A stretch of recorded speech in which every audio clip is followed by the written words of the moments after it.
Picking up in our study in the Gospel of John in John chapter 19. You want to turn there?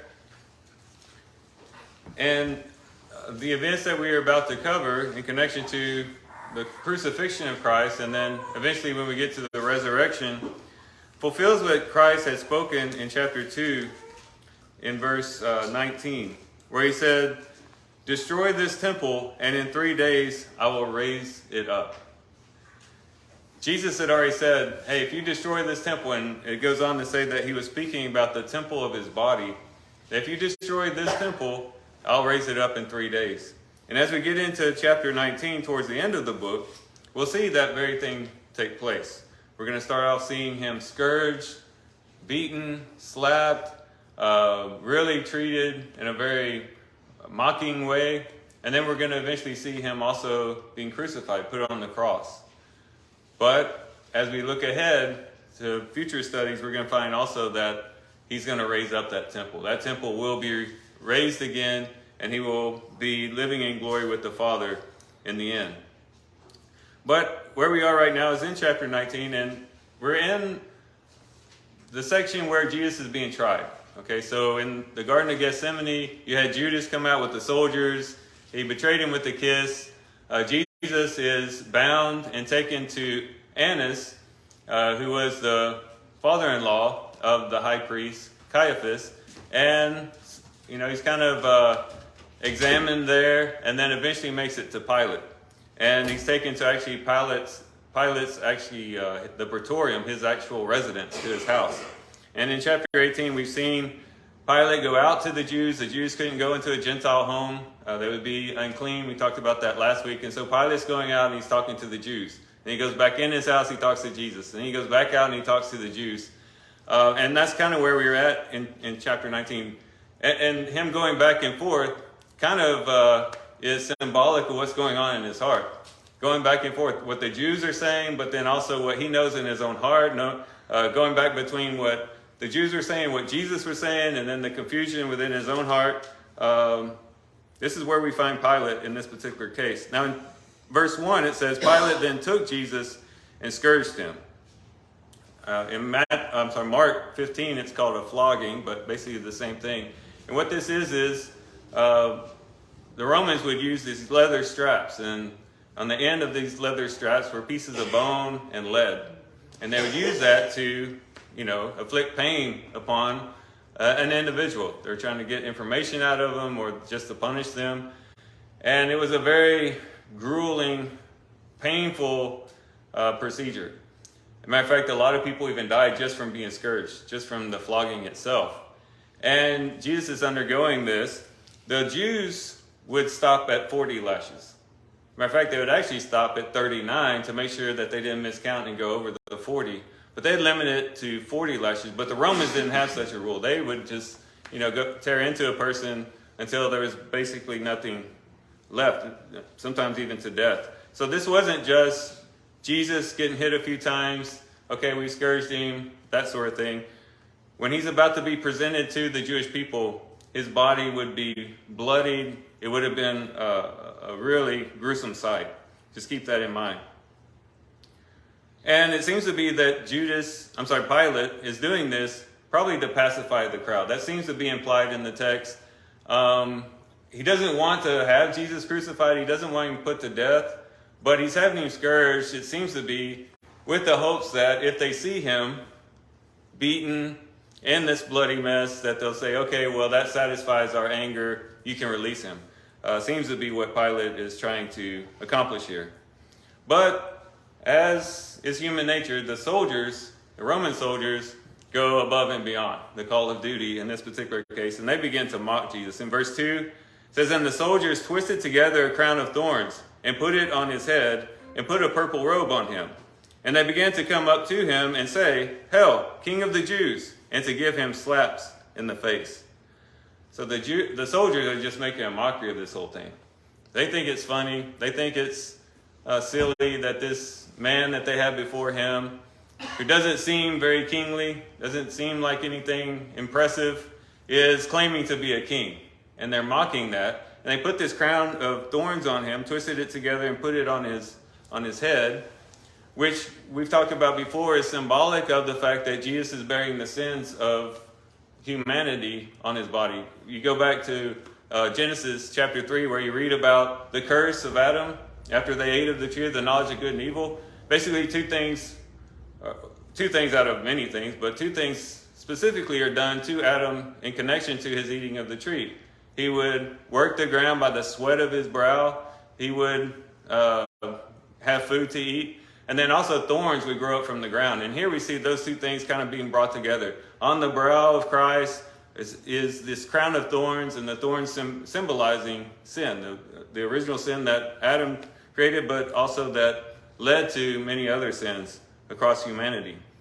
But they're just doing it to mock. They're putting this crown of thorns on him. Also, this purple robe is placed on him. Little do they know that that's the appropriate robe for Jesus.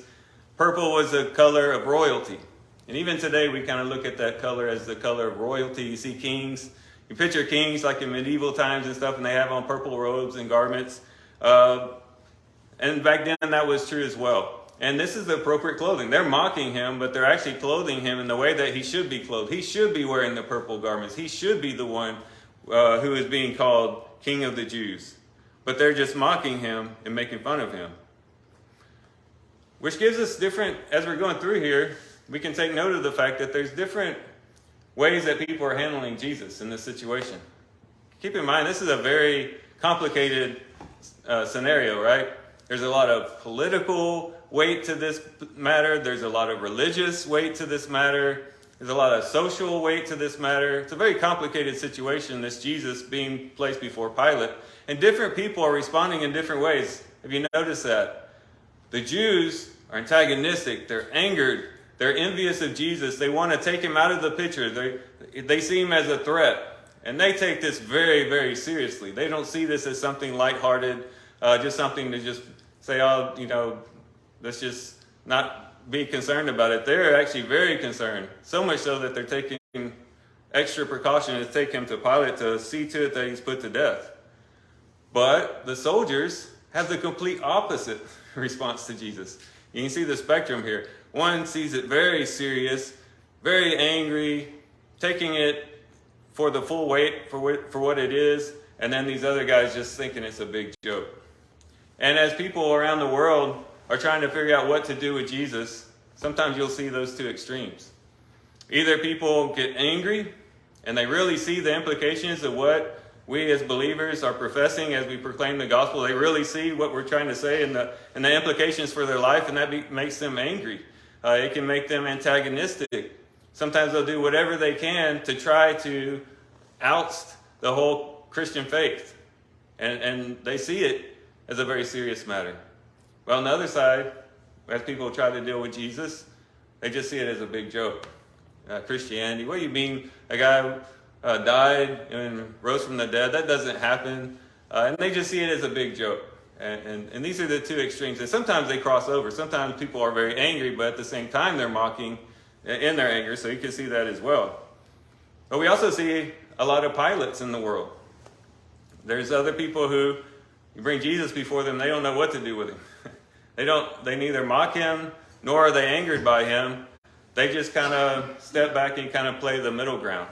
And so we can see all of these things already being played out, even in the event itself. And this will carry out, throughout history, as many people try to grapple with what to do with Jesus. But in verse 4 it says, Pilate came out again and said to them, Behold, I am bringing him out to you, so that you may know that I find no guilt in him. So according to John's account, Jesus has been in the praetorium this whole time. He had been with Pilate there. Pilate's been going in there to talk to Jesus and coming out to talk to the Jews. In all likelihood, he was carried somewhere for this scourging to take place. But now he's actually going to bring Jesus out to the Jews.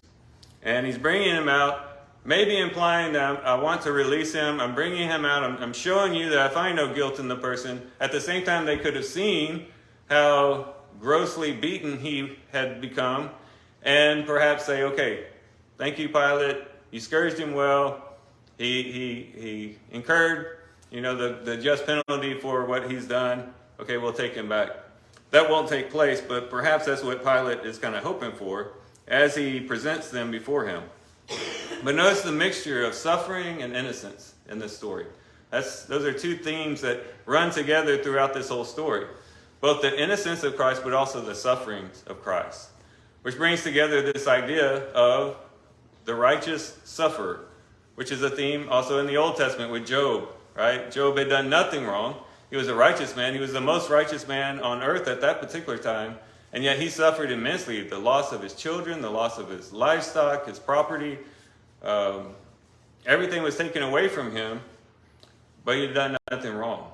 And that idea is found here in chapter 19, which teaches us that just because we are suffering, it doesn't necessarily mean that we're sinning. That does mean we probably should take some inventory of our life and see if maybe our suffering is a result of some type of sin. But it's not always the case. Sometimes we just suffer even for the sake of righteousness, not just because of despite of being righteous. But anyways, we see that being brought out here. In verse 5 it says, Jesus then came out wearing the crown of thorns and the purple robe. Pilate said to them, "Behold the man." Take a look at this man. Take a look at this man that you guys despise so much, that you are envious of. Look at him, cruelly mocked by the soldiers, beaten, smitten, bloodied, his purple robe filled with the stains of his own blood, this crown of thorns. Behold the man. You need to take a look at him. And I would say that these words by Pilate are words that ought to echo through the whole world, for all generations and for all people. Everyone in the world, every individual within the world, every nation, every people, every tribe ought to behold the man.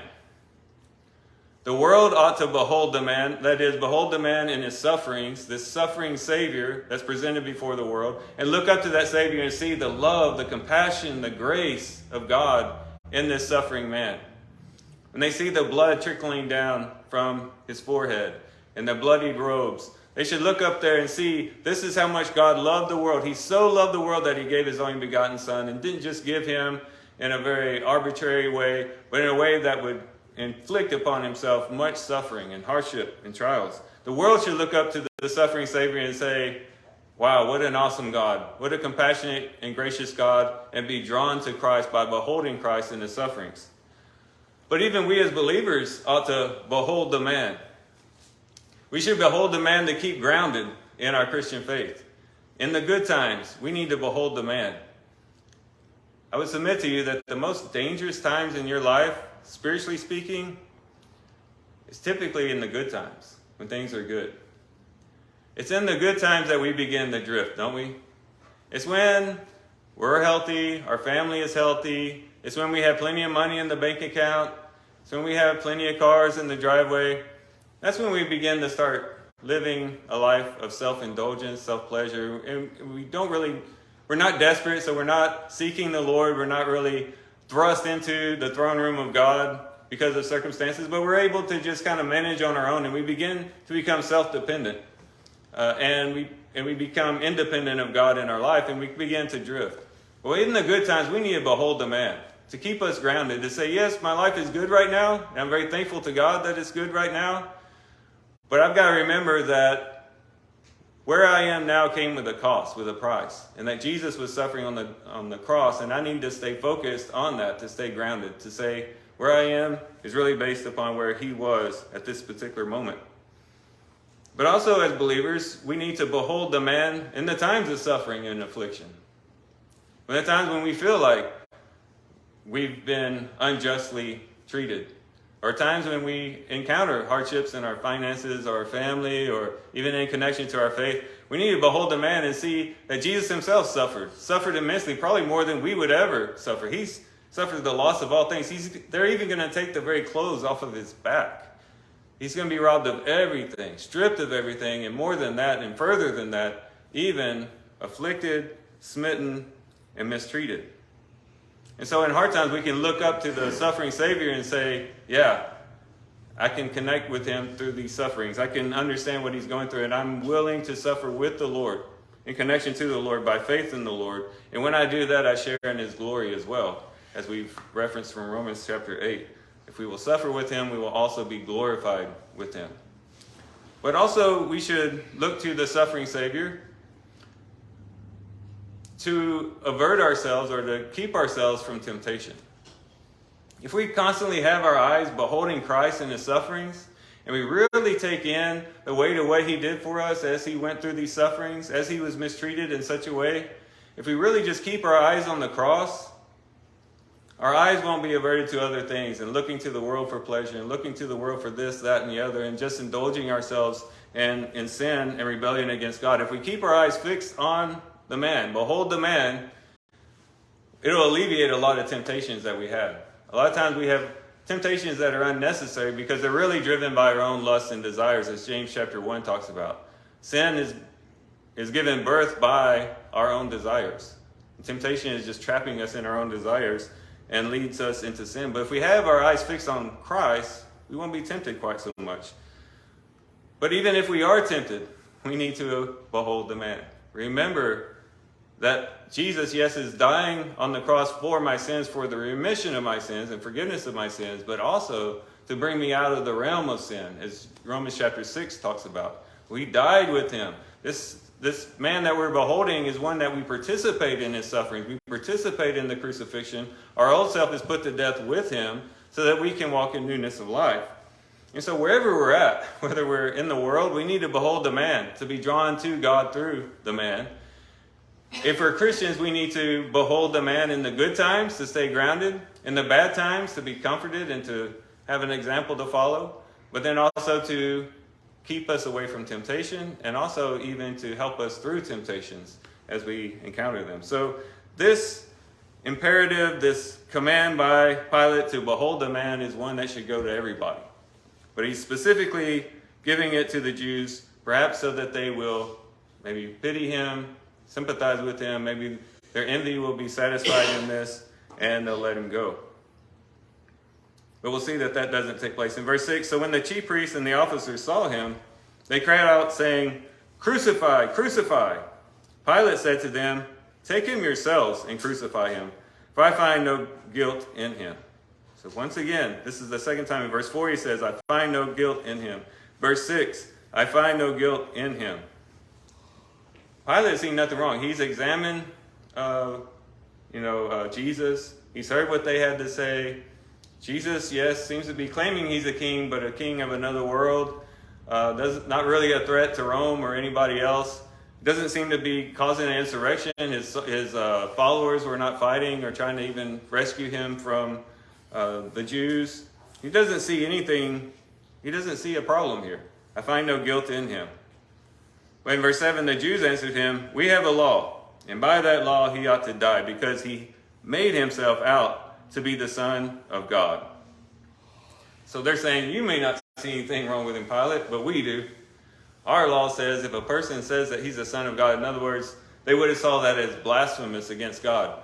And in the old law, blasphemy was something that you would put people to death for. You didn't blaspheme against God. You keep God's name as holy. They would have known the Shema, the Lord our God is one God. You shall love the Lord your God with all your heart, soul, mind, and strength. They knew that there was only one God, and this man is claiming to be the Son of God. That was blasphemous to them, and they wanted him put to death. And so they're saying, we want him to be put to death. But remember, previously in chapter 18, they said we can't put anybody to death. And we kind of explored that. Was that because the Romans wouldn't allow them to execute capital punishment? Or was it in connection to the Passover? They didn't want to be unclean during the Passover by putting him to death, and what would be involved in that? Whatever the case was, the Jews didn't feel like they themselves could put him to death. They needed Pilate to do it. And they're saying, look, our law says he needs to be put to death. Put him to death, Pilate. They're trying to put the pressure on him. But this statement that he is the Son of God had greater implications than just, oh, this goes against our religion. Maybe we give the Jews a little bit too much credit. I don't know, but we do know that this had more implications than just some religious trifle or disagreement. At this particular time, historically, Julius Caesar, the previous century, was the first Roman Caesar to be proclaimed divine. Okay, Julius Caesar was the first Roman Caesar to make that claim. I am divine. I am basically God, he would say. And then his son, or his adopted son, Octavius, also known as Caesar Augustus, he took on the title the Son of God, because he was the adopted son of Julius, who had claimed to be God. And so he took on that title, I'm the Son of God. And he was Caesar all the way up to the early part of the first century, not quite up to this point. But there was another Caesar that came, basically 3 other Caesars that used that title: Tiberius, Nero, and then also Domitian, towards the end of the first century. So those 3 guys kind of took that title to themselves, and they really made a big to-do. Even though the other Caesars might have kind of played with the idea, those were the 3 Caesars that took Octavius's lead and really said, yeah, we're the Son of God. At this particular point in time, Tiberius is Caesar. And so here you have Tiberius, who claimed to be the Son of God. But now the Jews are saying, no, Jesus is saying he's the Son of God. You can't help but think, is that going through Pilate's mind here? And that would explain why that made him all the more fearful. Verse 8. Therefore, when Pilate heard this statement, he was even more afraid. So Pilate seems to be really looking at the implications of him claiming himself to be the Son of God. Could be he's more fearful because he sees the weight of the situation, that Jesus is claiming more than just being a king, but the Son of God. But politically, he would have become more fearful because of that. Okay, claim you're the king of the Jews, that's one thing. But claiming to be the Son of God, a position that Caesar himself has claimed, that's a whole nother issue. And so Pilate's becoming very fearful in this statement. And by the way, if you're doing a careful study of chapter 18 and 19, notice the progression of accusations against Jesus. In chapter 18, we saw that they just said, well, if he wasn't an evildoer, we wouldn't have brought him to you. They don't really go into a whole lot of detail. But then now we have that escalated to, okay, this guy is claiming to be not just the king, but also the Son of God. And so you can see them getting more and more desperate. The accusations are getting more and more fierce. And this is putting Pilate, he feels, in even more of a predicament, politically speaking. In verse 9, it says, and he entered into the praetorium again and said to Jesus, where are you from? All right, so they say you're claiming to be the Son of God. Where are you from? Are you from God? Are you, what is Pilate really asking him? But he asked him, where are you from? And keep in mind, that also is a theme in John. How many times have we come across that statement? When the Messiah comes, we know where he comes from, but we don't know where this guy's come from. They made that claim, the Jews did. And then at other times they would say, well, we know where he came from. When the Messiah comes, we don't know where he came from. And here Pilate's asking the same question, where do you come from? And of course, John's answer to this, as we've seen throughout the gospel, is Jesus came from heaven. He spoke of the things of heaven. Chapter 4 talks about that. John the Baptist recognized that he is from heaven. He speaks the things of heaven. I'm of the earth. I just speak of the things from an earthly perspective. He's from heaven. But Jesus doesn't answer him here. In verse 9 it says, but Jesus gave him no answer. And this is the first time in John's account that Jesus doesn't answer him. And we don't really know why. Maybe it's because he feels like, well, I've already kind of answered that question. I told you my kingdom is not of this world, which would imply that I'm from another world, from another realm, a heavenly realm. Or, keep in mind too that Jesus has been beaten. He's lost a lot of blood. He would have been exhausted at this point. But he's silent when Pilate asks this question. In verse 10, so Pilate said to him, you do not speak to me? Do you not know that I have authority to release you and I have authority to crucify you? He's like, come on, give me some information. Give me something to work on here. Make an account for yourself. Make a defense. Let me know this information, because in case you haven't noticed, I have the authority to crucify you. In verse 11, Jesus answered, you would have no authority over me unless it had been given to you from above. For this reason, he who delivered me to you has the greater sin. So Jesus says, well, yeah, he's kind of giving him that, yeah, you do have the authority to crucify me, but where did you get that authority from? You wouldn't even have that authority if it wasn't given to you from above. Now, where he's talking about above, like along the political hierarchy of Rome, or he's talking about God himself. In all likelihood, he's talking about God himself. In Romans chapter 13, we know that God is given the credit for the government structures that we are, in subjection to, and that's why we as Christians are encouraged to and commanded to be in subjection. In Romans 13 verse 1 it says, every person is to be in subjection to the governing authorities, for there is no authority except from God, and those which exist are established by God. And that would have included Pilate as governor. You wouldn't have that authority if it wasn't given to you from above. But even looking at it within the context of what's going on here, we can see that Pilate, and Jesus saying that you wouldn't have this authority unless it's given to you, is to say that God has placed you where you're at. And, of course, God's plan and purpose is for Jesus to be crucified. And so we could see Pilate as just a player in God's overall plan of having Jesus crucified. And Jesus is just saying, okay, well, you're in this position, you're in this maybe predicament, or you have this authority because it's given to you from above. This is according to the plan and purpose of God. For lack of a better term, you're kind of like a pawn in this story. You know, God's just using you as an instrument, as a tool to accomplish his plan. And that's why he who delivered me to you has the greater sin. Maybe referring to Caiaphas. Caiaphas wasn't just a tool, an instrument used by God to bring about the crucifixion. And in one sense, perhaps he was. But you also got to recognize the fact that he willingly and out of his own envious heart and his own mischievous heart and violent heart wanted Jesus crucified. And so he's actually willfully bringing Jesus to be crucified. Pilate is just in the position of kind of the middleman, like, okay, well, I'll have you crucified. So really, Caiaphas has the greater sin because he willfully, out of his own evil heart, was bringing Jesus before him. Pilate was just in that position because he just happened to be in that position because God had given it to him. But that doesn't leave Pilate off the hook. Notice how he says, the one who delivered me to you has the greater sin. So that implies that Pilate was still sinning. Okay, anytime you put a criminal, or not a criminal, an innocent person to death, that's an injustice and that's a sin. Pilate was not off the hook. It's not that Pilate was just, he's just an innocent player. He did actually allow Jesus to be crucified, even though he knew that he was guilty, and that's wrong. That's a sin.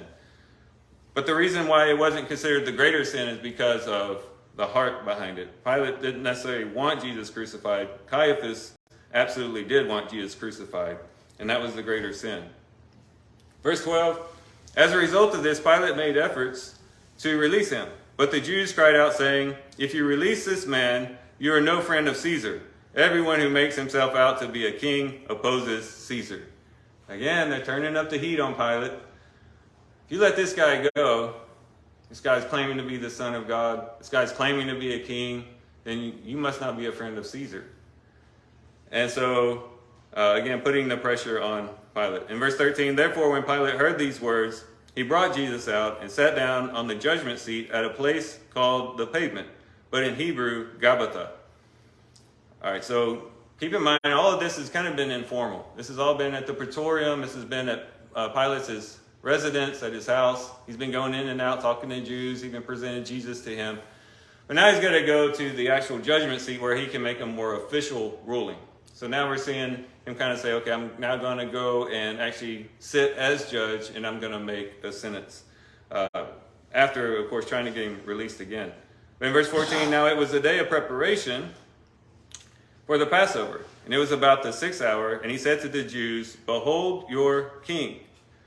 Now the day of preparation for the Passover, in other places we can conclude that Jesus was actually crucified on the day of Passover. Okay, remember the Jesus and his disciples ate the Passover meal the night before, and in Jewish rendering of time, the day begins what we would say the night before. Remember in Genesis chapter 1 it says evening and day, or there was evening and then there was morning the first day, evening and morning the second day. They always saw the evening as the beginning of the day. So this was all, in Jewish rendering, this was all still on the Passover day.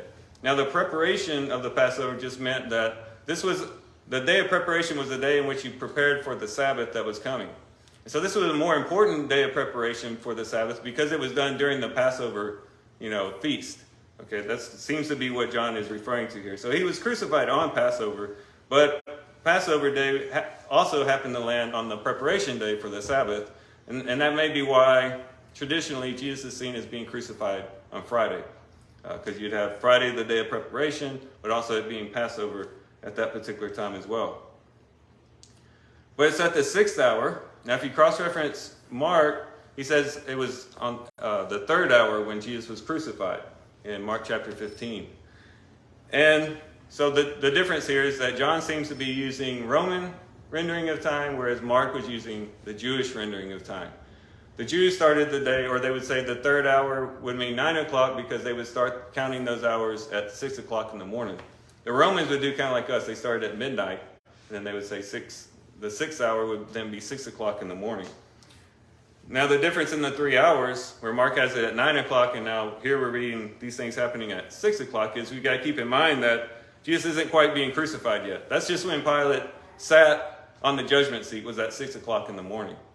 You watch movies and things, and in the movies, it sounds like, well, or it appears as though Pilate stands up and he says, yeah, crucify him. And Jesus immediately follows the path of the Viva Dolorosa, and he goes down the path to the cross, and oh, look there, they just happen to have 3 crosses outside Jerusalem, already ready for everyone to be crucified. We got to remember there was probably took a few hours for everything to get prepared. There was probably legal documents that had to be done. They had to go through the legal process. So that difference between 6 o'clock and 9 o'clock was probably just the official sentencing of Jesus, the legal procedure that had to go on, also the actual preparation of the physical site for them to be crucified. That would account for the difference in the 3 hours there.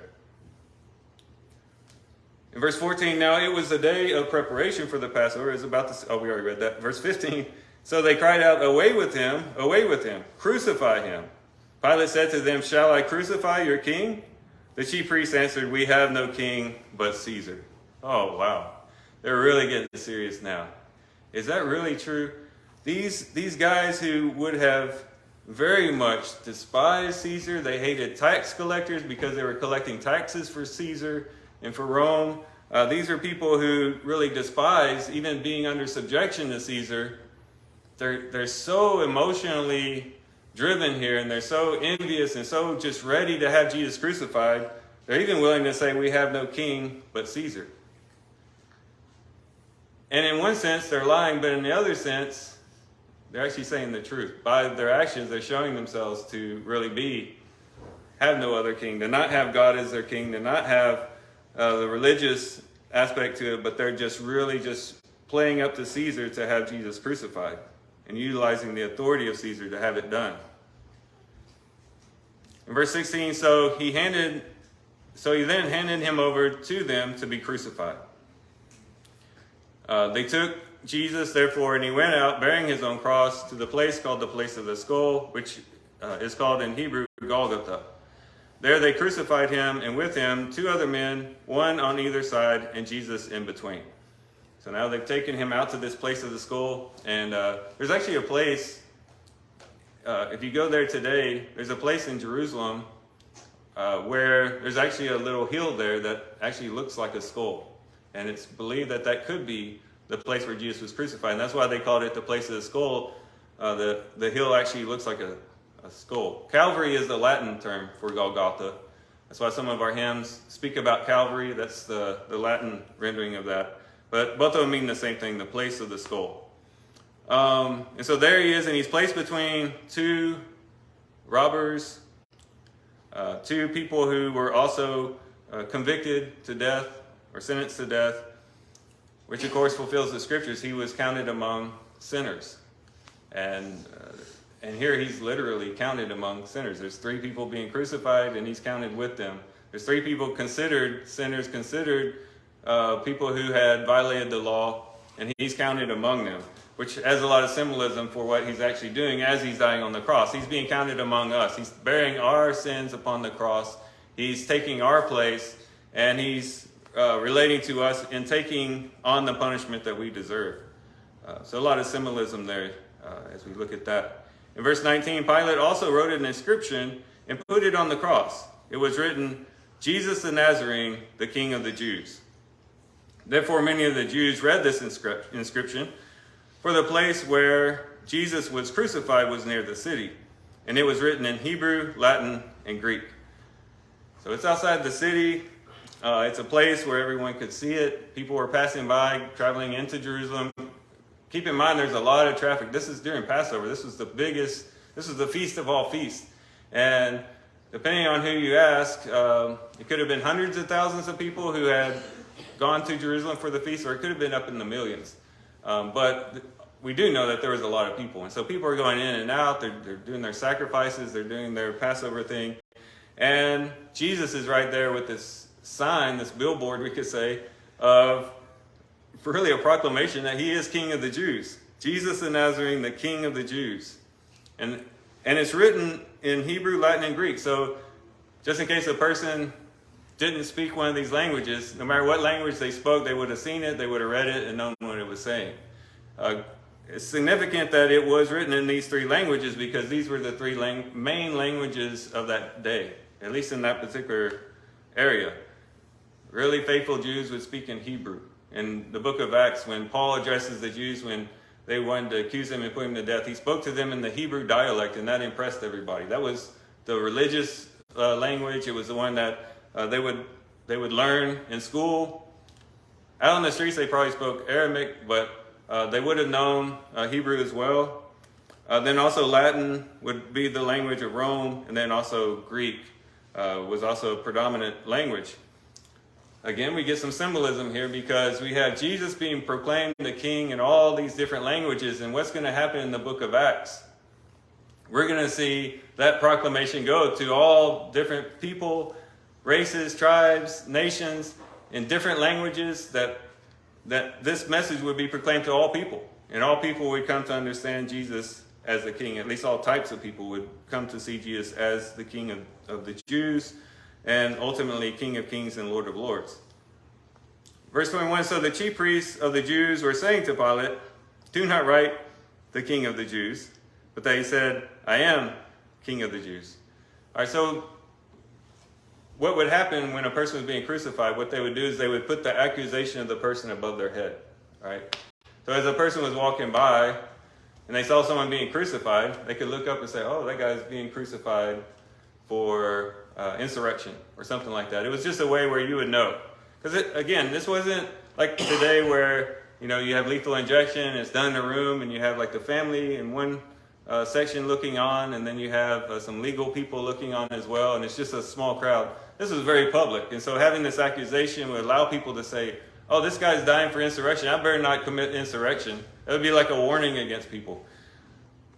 Well, here, the Jews wanted it to say, I am King of the Jews. In other words, implying that his accusation was that he was claiming to be King of the Jews.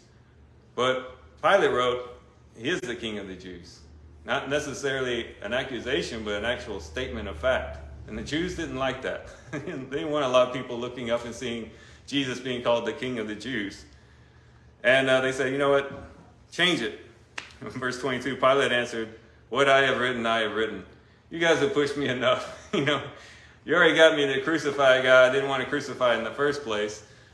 Come on. I mean, how much do you want from me? What I've written, I've written. I'm not changing anything else. I gave you what you wanted.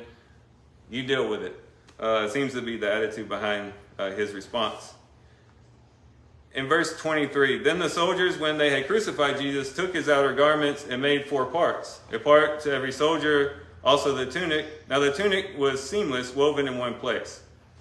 All right, so the outer garments would have been, like the coat on the outside, and then the tunic would have been like the undergarments on him. The outer garments they were able to tear up. It was made in 4 sections, very easy to just tear it according to the seams. And by the way, some interpreters believe that this might have been a garment that Mary herself had made for Jesus. That would have been very common in the Jewish time. It was typical that a mother would make garments for their children, and they would go on to wear them even into adulthood. We don't know that for sure, but definitely would fit within the historical context. But nonetheless, it had these 4 seams, and they were able to tear it into 4 sections and divide it. But the inner garment was seamless. It didn't have any seams, and they said, you know what, we don't want to tear it.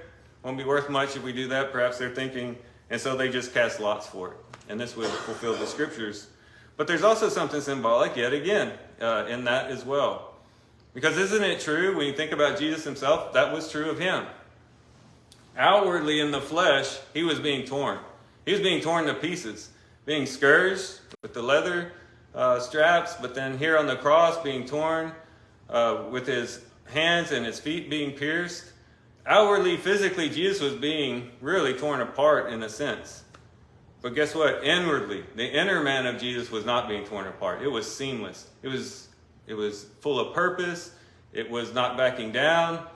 Inside, Jesus remained intact. Inside, Jesus remained committed to the Father's plan.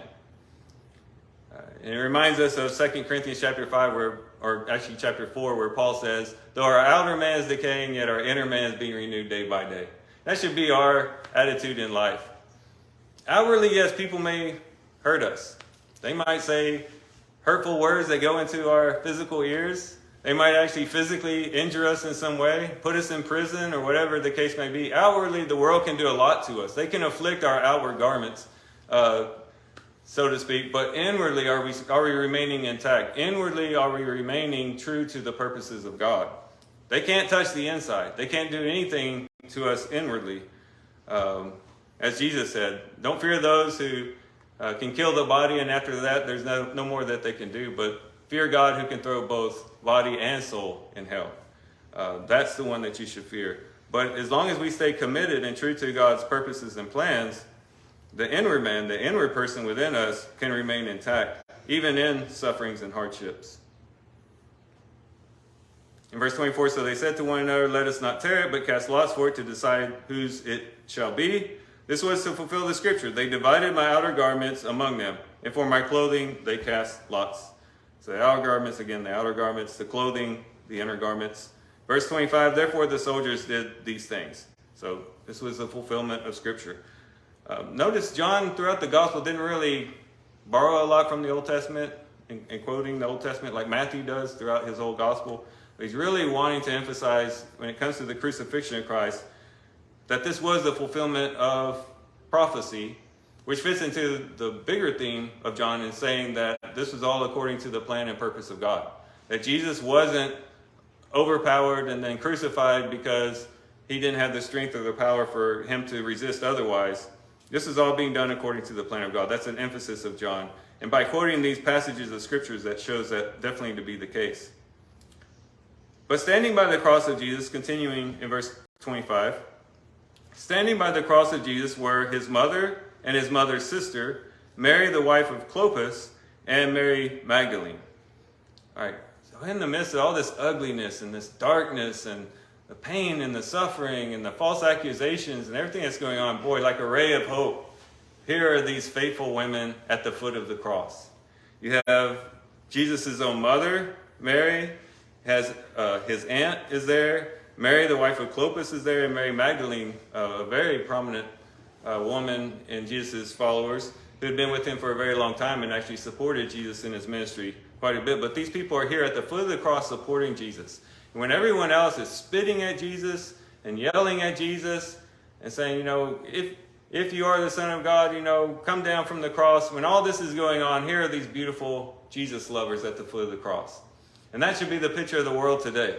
In the midst of a world of darkness, of rebellion against God, in a world where it's antagonistic against the purposes and plans of God, when the world despises the cross, thinks it's foolish, or is offended by it, all the while we have Christians, Jesus lovers at the foot of the cross, just adoring Jesus, out of love for Jesus, being there even in the midst of all this chaos going on.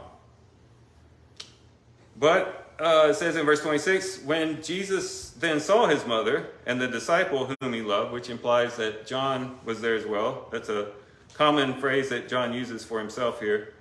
The disciple whom he loved, standing nearby, he said to his mother, woman, behold your son. Then he said to the disciple, behold your mother. From that hour, the disciple took her into his own household. A lot of things can be implied by this. For one, it seems to show that Joseph is dead. Jesus' legal father apparently might be dead. Otherwise, of course, Mary would go to Joseph's home. They would be husband and wife and live there together. But Jesus here is making sure that she's being taken care of, just like you would do for a widow. Jesus is the oldest son, so he would have had the right to, make this proclamation. But so he's saying that John should take care of him. Now, what might strike us as strange to this is that we find in other places that Jesus had brothers. So we're asking ourselves, where are the brothers at? Where are the other people who could step up and actually take care of Mary? It seems more natural that his biological family would actually take in Mary. But here we don't see that happening. Which seems to show that Jesus would put much, and keep in mind in chapter 7, we saw that his brothers didn't believe in him. Okay? So it seems to be that Jesus is more, he's more intent on his mother being with a believer, someone who is faithful to him, than even being with the actual natural family that would have taken care of her. But nonetheless, we see Jesus with a care for his mother, taking care of her and making sure that she would be taken care of in the future. And then verse 28, it says, after this, Jesus, knowing that all things had already been accomplished to fulfill the scriptures, said, I am thirsty. A jar full of sour wine was standing there. So they put a sponge full of the sour wine upon a branch of hyssop and brought it up to his mouth. Therefore, when Jesus had received the sour wine, he said, it is finished. And he bowed his head and gave up his spirit. Now, why would Jesus receive wine right before he's going to die anyways? If he's about to give up his spirit, why taste of the wine? Of course, it doesn't tell us, but some have suggested maybe this is the fourth cup of the Passover. If you remember, in the Passover meal, there were 4 cups that they would partake of. They had the cup of sanctification, the cup of judgment, also the cup of redemption, and the cup of joy. There were 4 cups of wines that they took. And the one that Jesus takes and kind of passes around to the other disciples seems to be the cup of redemption, because this is my blood, which is given for you in the new covenant and things, and it seems to be connection to the redemption. And so some have suggested that maybe the 4th cup hadn't been drunk yet, that they stopped at that 3rd cup, and the 4th cup, the cup of praise, still remained to be drunk. If that's the case, and again, this is all, just speculation. Don't know for sure if this is the case, but it could be that this is Jesus saying, okay, it is finished. This is the last cup. This is the end of the Passover. It is finished. And then he gives up his spirit. In either case, we do know that that phrase, it is finished, does show the accomplishment of the Passover and fulfills its purpose, its ultimate purpose, and it's pointing to the messianic salvation that would come through Jesus. And also the fact that he had finished redemption for all people who would come to him and be saved. And so that it is finished. Our lesson is finished today. And we'll stop there with Jesus giving up his spirit. Next week, Lord willing, we'll see how they took care of Jesus' body, some of the things that happened within his burial, and draw out some significance of that for our own lives. If you're here today and you haven't given your life to Christ, behold the man, I would ask. Behold the man. Look at Jesus, how he suffered for you. Look how Jesus brought about the grace, the love, the forgiveness, in such a suffering way, in such a afflicted way. And be drawn to the love of Christ, be drawn to the Father through Christ, and give your life to him. If you want to do that now, we encourage you to do so as you come forward as we sing the song that Dylan has prepared.